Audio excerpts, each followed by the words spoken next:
In the days that followed, neither Usher nor I spoke of her.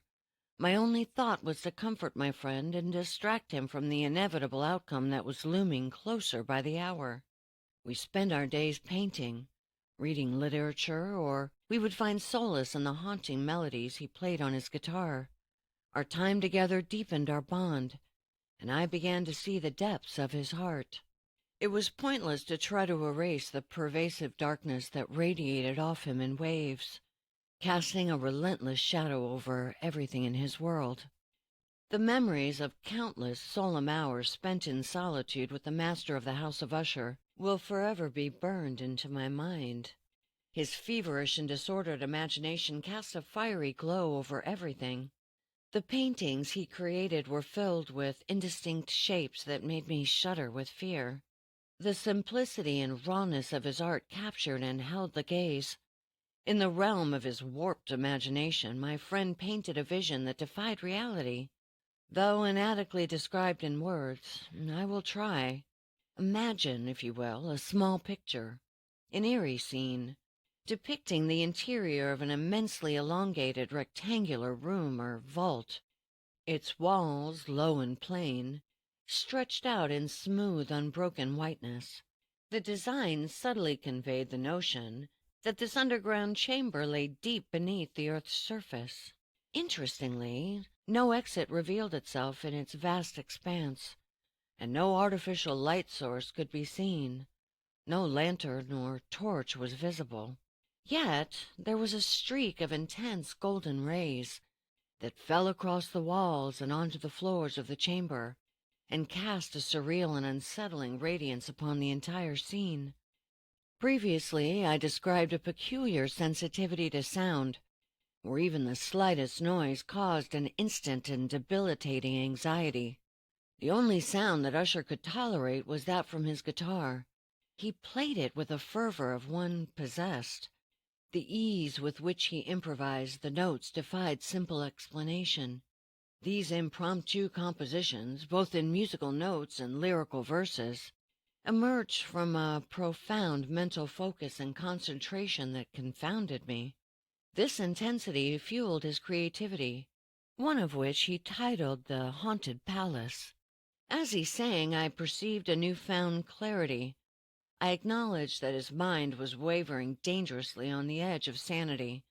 The verses, though not precisely accurate, echoed hauntingly.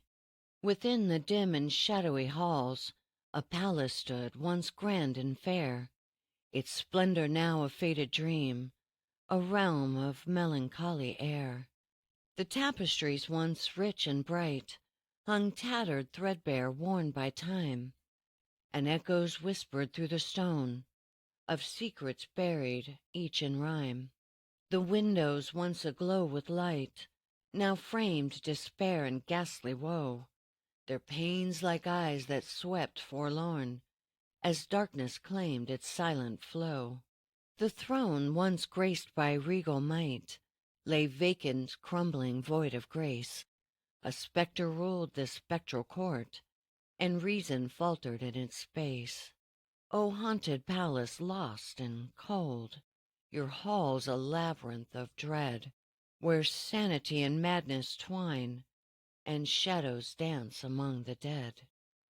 This ballad sparked a train of thought, leading us to an opinion held by Usher.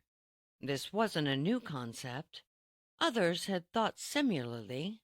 He believed that plants were capable of perception or consciousness to some degree, but what stood out was Usher's unwavering defense of it.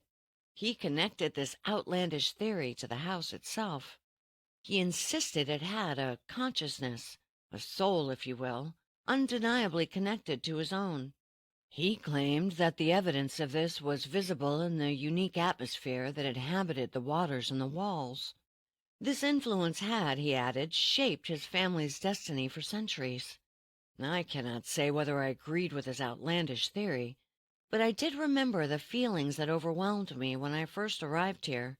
It did indeed feel as if something supernatural was occurring, but having no prior experience with these feelings, I was unable to identify their cause. The array of books which had been a critical part of his studies as a child naturally echoed his interest in the fantastical. Together we delved into the writings of Machiavelli, pondering the significance behind his references to heaven and hell. Evidently Usher leaned toward hell, preferring it over the certain piousness of heaven. The eccentric writings of these works, and their likely impact on the fragile mental state of Usher, were at the front of my mind when, one evening, he matter-of-factly informed me of the Lady Madeline's passing earlier that day. Devoid of any emotion, he explained that he intended to keep her in one of the many vaults under the house for a period of 2 weeks before her final burial. He explained that due to the mysterious nature of her illness, and the inability of her doctors to diagnose its true cause concerned him, he wanted to be sure that she had truly passed before entering her into the ground. While I considered this precaution excessive, it remained a fact that people had been mistakenly declared dead, only to find themselves buried alive, and the desperate struggle to escape that must have certainly ensued. Usher expressed his anguish at the mere thought of her being entombed alive in a coffin, isolated beneath the earth's surface. I felt it was not my place to challenge it. I must say, upon remembering the perplexing demeanor of the doctors I met on the staircase when I first arrived, I felt no urge to contest what seemed to me a harmless safeguard. At Usher's request, I personally assisted him in preparing the temporary entombment. Once the body was dressed and placed in the coffin, we alone carried it down the winding stairs to the vaults far below the house. With torches in hand, we pushed open the door, constructed of substantial iron and clad in copper. It creaked distinctively, its significant weight producing a grating sound as it swung open. We spoke not a word as we entered the donjon. It appeared that the keep had not been used for decades, and the stagnant air nearly snuffed out our torches. It was a small, damp space devoid of any natural light, located deep beneath the section of the building where my sleeping quarters were situated. The vault bore its own unique history. It seemed to have served as a dungeon keep in the remote feudal era, a place of protection for the lord and his family. In more contemporary times, it had been repurposed as a storage facility for gunpowder or other highly combustible substances. This was evident from the copper lining that covered a part of its floor and the entirety of the long archway that led to it. After placing the Lady Madeline on trestles within this dreadful space, we stood side by side gazing down into the coffin. The striking resemblance between the brother and sister immediately caught my attention. Usher, perhaps sensing my thoughts, softly uttered a few words, revealing that the deceased and he were twins, and that an almost incomprehensible bond had always existed between them. However, we were unable to look upon her for long. We were both in complete amazement at the sight of her.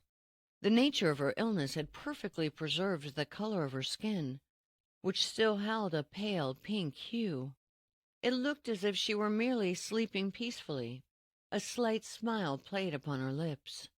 Usher retrieved a mirror from his pocket and brought it near to her face. There was no hint of breath, no trace of fog, and no discernible signs of life. Satisfied, we then lifted the heavy lid of the coffin and nailed it into place, secured the iron door, and made our way to the slightly less oppressive rooms in the upper part of the house. Quietly taking leave of one another, we both retired to our rooms and to our thoughts. Several days passed, and neither one of us mentioned Lady Madeline.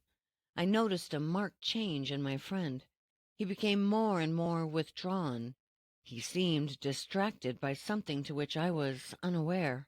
The usual shared pastimes, art, books, and even his beloved guitar lay abandoned. The comfortable moments we had once shared now felt like a distant memory. His eyes betrayed an intense agitation and sadness that grew with each passing day. I wondered if he slept at all. His attire remained unchanged since our descent into the crypt on that fateful day.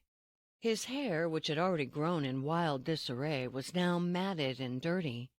His facial expression cycled from one almost catatonic to a frenzied despair in a matter of moments. He was a man tormented, caught in a relentless struggle. I stood by, helpless, unable to give him any peace. A conviction settled upon me.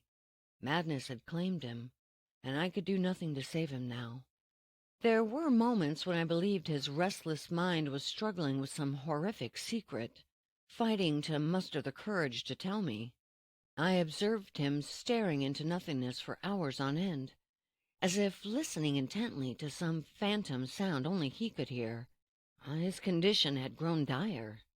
It was on the 7th or 8th day after Lady Madeline's coffin was entered into the donjon that I felt the full influence of Usher's state of mind on my own mental state. As I lay in the quiet of my room, my body hummed with electricity that would not let me truly rest. Hours passed as I tossed and turned, trying to find a solution to the precarious situation I found myself in. My room did nothing to soothe me.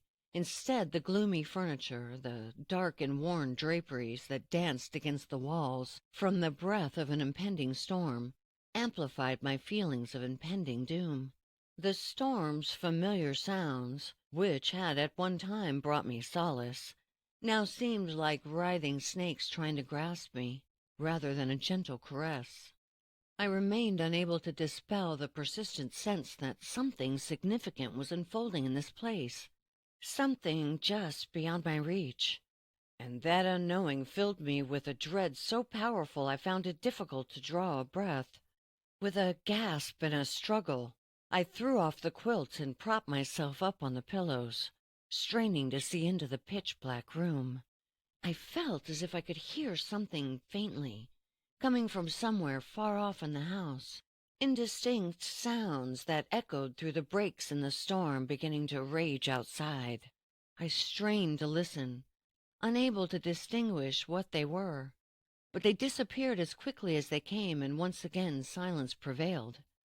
Overwhelmed by an intense sense of disease, I rose and quickly dressed, convinced that I would not sleep that night. I tried to shake off the pitiful state I had fallen into by pacing briskly back and forth across the room. I had barely begun when the soft sound of footsteps on a nearby staircase caught my attention. I quickly identified them as Usher's. Moments later he knocked gently on my door and entered, carrying a lamp. His face was dull and white, but his eyes held a kind of manic hilarity that frightened me.